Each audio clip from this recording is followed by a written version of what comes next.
O livro é Bíblia, Esther, capítulo 6. Então, Ramã tinha armado um plano para matar Mardoqueu, né? Mas naquela mesma noite, enquanto Ramã armou um plano, o rei perdeu o sono. E nessa que ele perdeu o sono, o que acontece? Ora, naquela mesma noite, como não conseguisse dormir, o rei pediu que trouxesse o livro dos feitos memoráveis ou crônicas e ordenou que as histórias fossem lidas para seu descanso. E achou-se nas escrituras que Mardoqueu tinha denunciado Bigtã e Teres, dois oficiais do rei, que guardavam a porta e tinham conspirado para tirar a vida de Xerxes.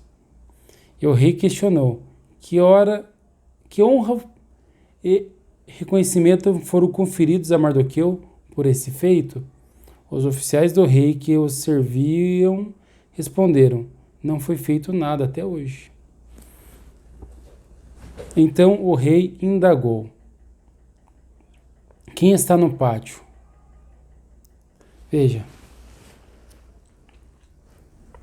uma palavra fiel. Se você tem trabalhado, mas até agora não foi reconhecido, calma, porque as tuas obras estão anotadas no memorial lá em cima. E o Pai contempla o teu agir, o teu caminhar. Deus contemplou, né? Então, aqueles que defendem a palavra de Deus, que defendem o Filho de Deus, defendem a Deus. E Deus reconhece o favor. Ele é devolvido. Claro que aquele que trabalha não recebe um favor, mas um salário, né? Isso é graças à mão do Senhor, porque graças a Jesus o Pai contrata funcionários, empregados, e aqueles que trabalham pelo nome de Jesus recebem a gratidão do rei.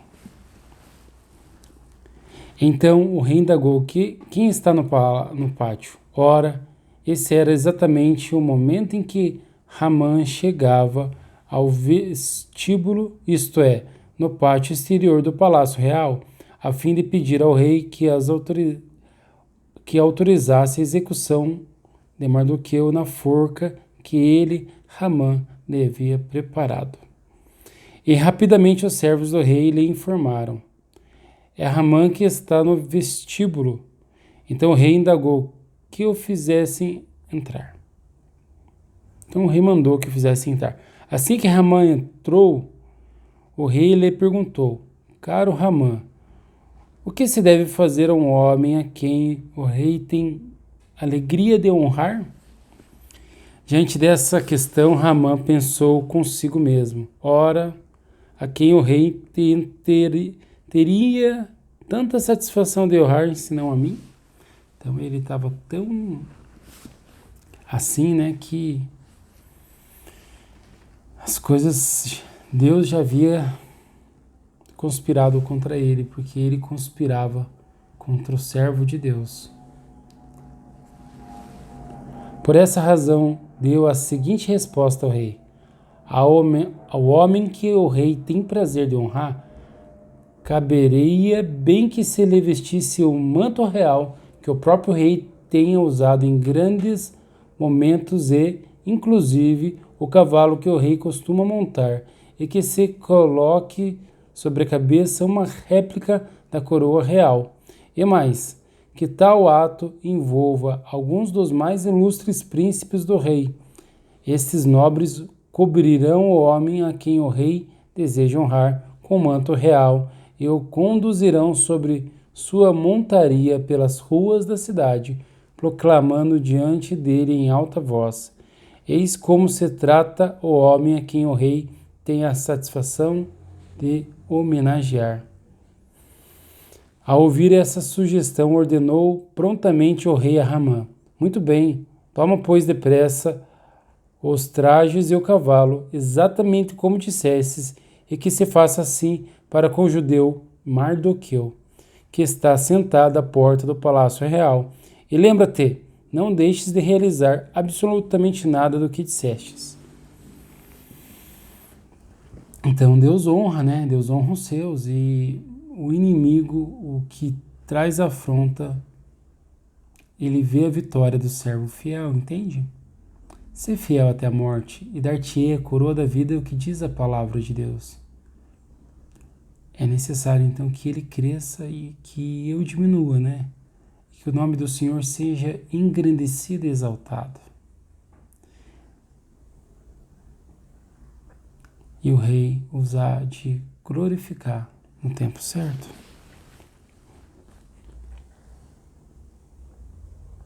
Então Ramã apanhou o cavalo, vestiu Mardoqueu com o manto real e conduziu sobre o cavalo predileto do rei pelas ruas da cidade, gritando à frente dele: Eis como se trata o homem a quem o rei tem a satisfação de homenagear.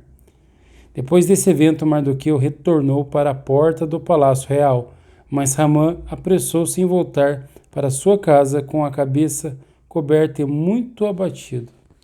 E Ramã contou tudo o que havia ocorrido a Zeres, sua esposa, e a todos os seus amigos, e tanto a seus amigos mais chegados como Zeres. Zeres e sua esposa lhe prevenia. Veja, tanto os seus amigos mais chegados como Zeres, sua esposa, lhe preveniram: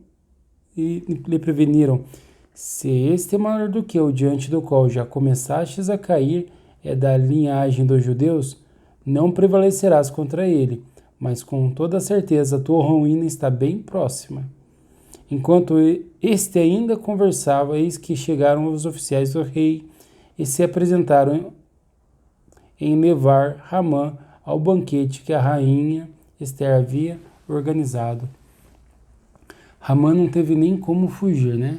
Ao tempo que eles falam isso, chegam oficiais para conduzi-los a tal ocasião. E continua. O rei e Ramã dirigiram-se ao banquete da rainha Ester, e nesse segundo dia, durante o banquete, o rei novamente perguntou a Ester: Pede-me o que quiseres, rainha Ester, e te será concedido, ainda que me peças a metade do reino, te-lhe-ás. Então a rainha Ester respondeu: Se realmente encontrei graça a teus olhos, ó rei, e se for do teu agrado, concede-me a vida e a vida do meu povo, eis meu desejo e minha súplica. Quando o inimigo vier contra ti, clame pelo nome do Rei Jesus. Esse nome é poder. Pede que Deus poupe-lhe a vida, restitua-lhe os bens e te dê vitória, rumo à caminhada à vida eterna. Falo desse modo porquanto meu povo e eu fomos sentenciados ao extermínio, à matança ao aniquilamento.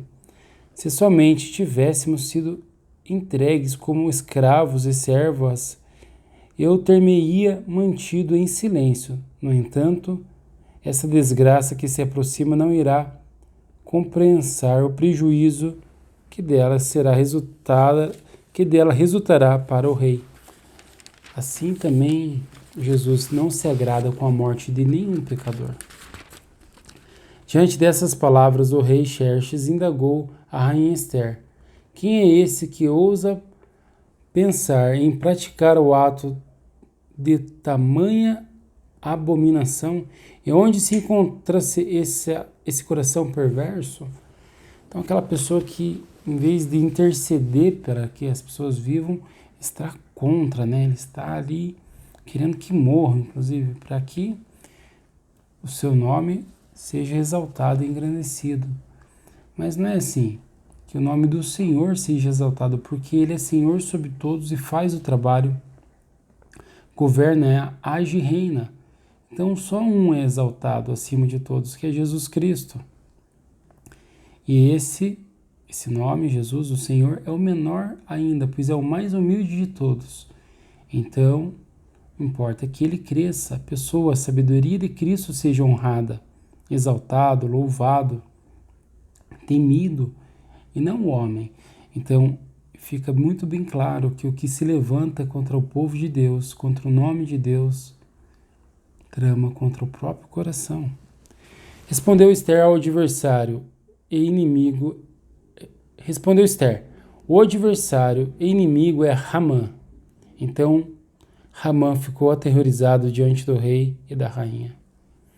O rei, num arroubo de ódio, levantou-se abruptamente do banquete, abandonou o vinho que bebia e caminhou apressadamente para o jardim do palácio. Ramã notou claramente que o rei havia determinado a sua sumária execução e por isso ficou para implorar por sua vida a rainha Esther. Entretanto, ao que o rei do jardim do palácio... Então veja, tudo que quiser que te faça, fazei-o antes, porque essa é a lei e os profetas, disse Senhor. Tudo que quiser que te façam, fazei-o antes, porque essa é a lei e os profetas.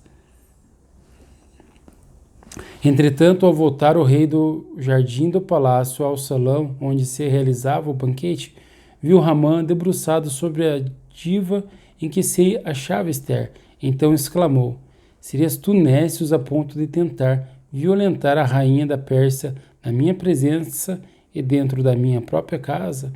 Assim que o rei acabou de pronunciar estas palavras, cobriram o rosto de Ramã. Então, o que se volta contra a noiva, né? Contra a que há de se casar com Deus, se unir com Deus em matrimônio, contra o povo de Deus, em violência, volta-se contra si mesmo. E tem a escuridão, né? A condenação. Mas aquele que ama o povo de Deus, ama também a Deus. E esse tem a luz da vida.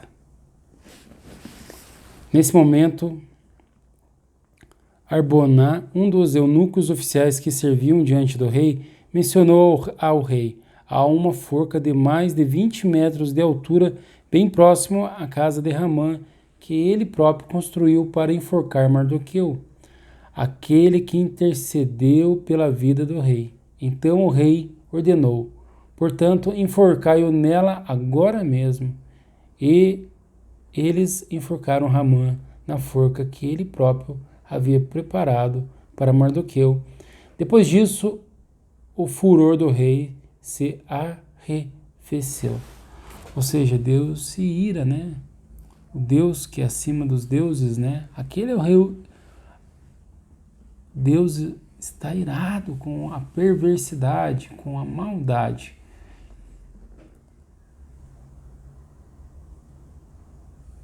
Arrependei-vos.